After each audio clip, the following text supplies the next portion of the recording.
Hi, Professor Hastings here. I just wanted to shoot a quick video to alert you to a series that I'm working on. I hope to have it finished soon. I even got dressed for you today to shoot this video. Otherwise, I'm pretty much living in pajamas like many of the rest of you.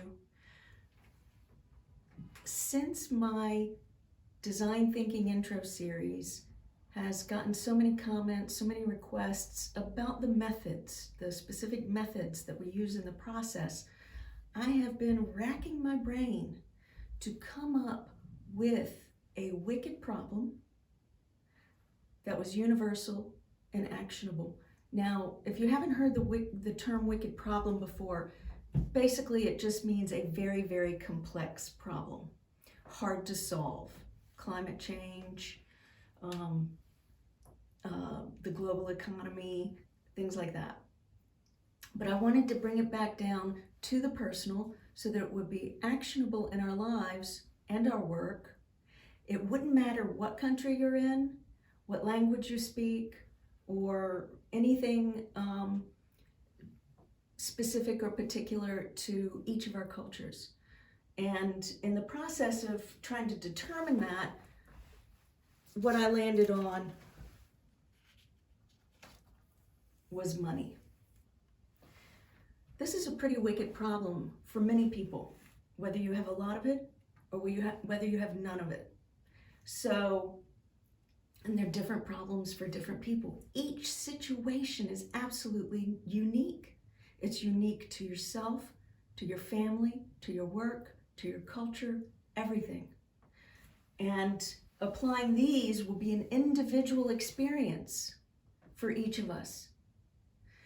Now, one of the reasons that I landed on this, I was thinking about the D.school's crash course. So the D.school, Stanford D.school, has a crash course in design thinking. I have taught it, led it, facilitated it for many, many years, and from 18-year-olds to 70-year-olds. And one of the things that I found in that process was it was very difficult to get transference. That's a term that we use in education, and that's where we take one learning or skill set and are able to transfer it from that specific classroom or project to other things, to other experiences, projects, difficulties, and so forth. So I didn't see a whole lot of transference in that, so I've been teaching it differently since then.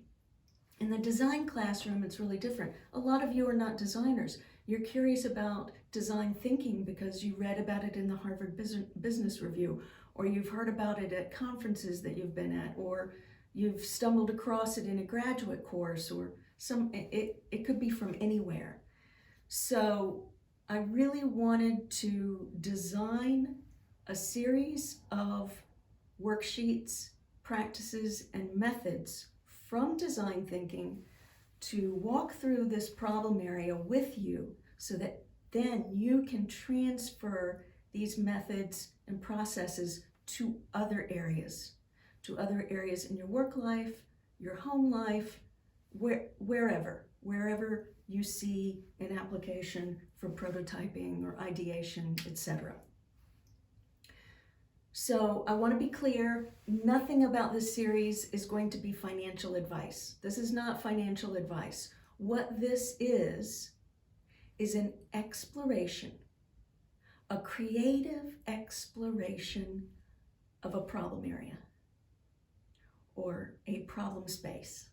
We call it both in design thinking. So this is a creative exploration of a problem space. I'm in the process of finishing up the workbook.